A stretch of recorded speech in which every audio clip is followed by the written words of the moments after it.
इस अध्याय में जिस देवी का हम वर्णन करेंगे उनका नाम भुवनेश्वरी है। भुवनेश्वरी वो हैं जो पूरी ब्रह्मांड की महारानी है। भुवनेश्वरी शब्द का अर्थ होता है भुव मतलब धरती, मीन्स मतलब आकाश, और ईश्वरी सबकी अधिष्ठात्री। उनके शरीर का जो रंग है वो एकदम सुबह के सूर्य के समान सुंदर है। सूर्योदय के समय सूर्य कितना सुंदर होता है, हल्का ललखर लिए हुए, वैसा सुंदर सा उनका रूप है। उसमें कहीं कहीं हल्का सा उज्ज्वलपन भी, हल्का सा प्रकाश भी देखने को मिलता है। बहुत सुंदर रंग है माँ का। वो भुवनेश्वरी का जो रूप है वो इतना सुंदर है कि उसके दोनों उसको देखने के बाद हमारे आँखें उन पे से नहीं हटती हैं।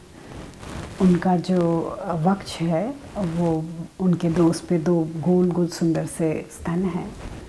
उनकी जो आँखें हैं वो उनके चेहरे की सुंदरता बढ़ा रही हैं, और उनका जो मुस्कुराहट है वो बहुत ही सुंदर है उनके चेहरे पे।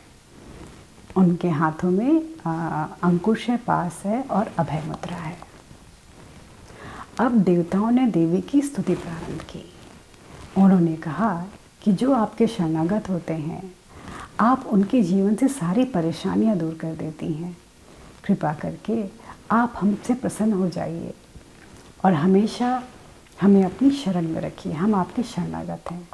यहाँ शरणागत का अर्थ ये हुआ कि हमारे मन में ईश्वर के प्रति, देवी के प्रति बहुत ज़्यादा भक्ति है, बहुत प्यार है, और हम ऐसा मानते हैं, हमारा ये विश्वास है कि देवी हमेशा हमारी रक्षा करेंगी।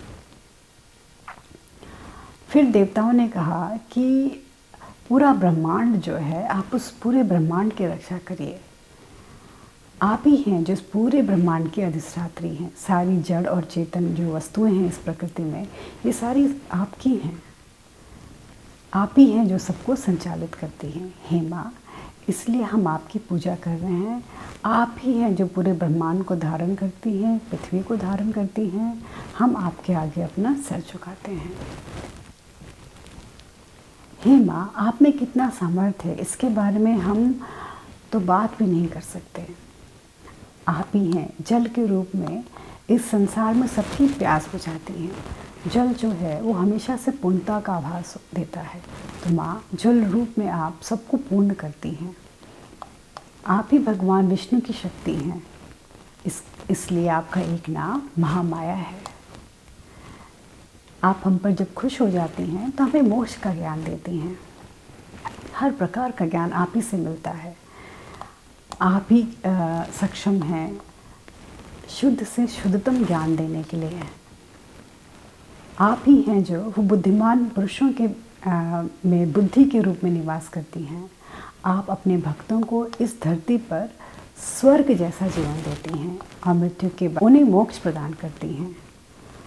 पूरे ब्रह्मांड को आप बदल सकती हैं। नारायणी, हमारे जीवन में हर तरह का शुभ हो। आप ही शिव की शक्ति हैं। तीनों आँखों के साथ आप ही पूरे ब्रह्मांड की देखभाल करती हैं। हर प्रकार के गुण हैं आपके अंदर। हे नारायणी, आप हम पे दया करें। आप उन सभी का ध्यान रखती हैं जो आपके शरणागत होते हैं। आप अपने भक्तों के जीवन से उनकी सारी पीड़ा हर लेती हैं। आप ही हैं जो पवित्र जल को छिड़क छिड़क के सबको पवित्र करती हैं। आप ही हैं जो बैल की सवारी करती हैं। शिव रूपा हैं आप ही हैं वो कार्तिकेय की शक्ति के रूप में आप मोर की सवारी करती हैं।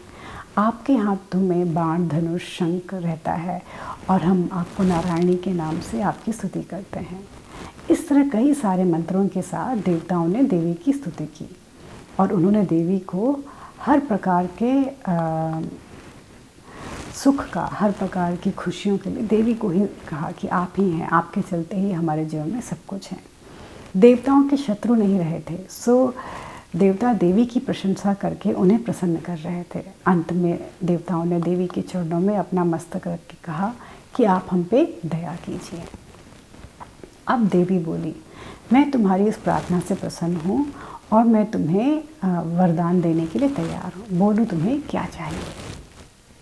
अब देवताओं ने कहा कि हे देवी, अगर आप हमसे प्रसन्न हैं तो जब भी हम पूरे ब्रह्मांड पे किसी भी तरह की विपदा आए तो आप आकर हमारी सहायता करिए, शत्रुओं से हमारी रक्षा करिए।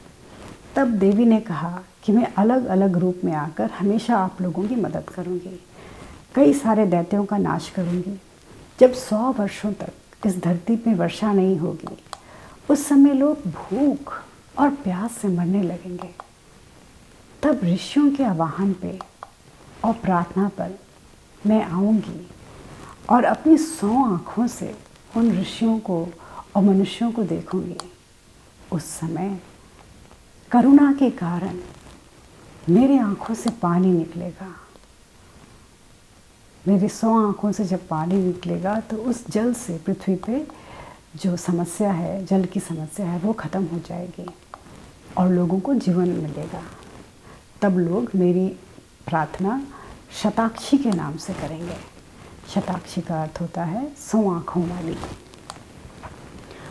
उसी समय सबका भरण पोषण करने के लिए मैं अपने शरीर से कई प्रकार के शाक और खाद्य पदार्थों को प्रकट करूँगी। यह सारे खाद्य पदार्थ लोगों की भूख से रक्षा करेंगे। उसी के कारण मैं शाकांबरी नाम से भी लोग मेरी आराधना करेंगे। इस तरह से भिन्न भिन्न समय पर मैं हमेशा आकर लोगों की सहायता करूँगी। इसी के साथ 11वां अध्याय समाप्त हुआ।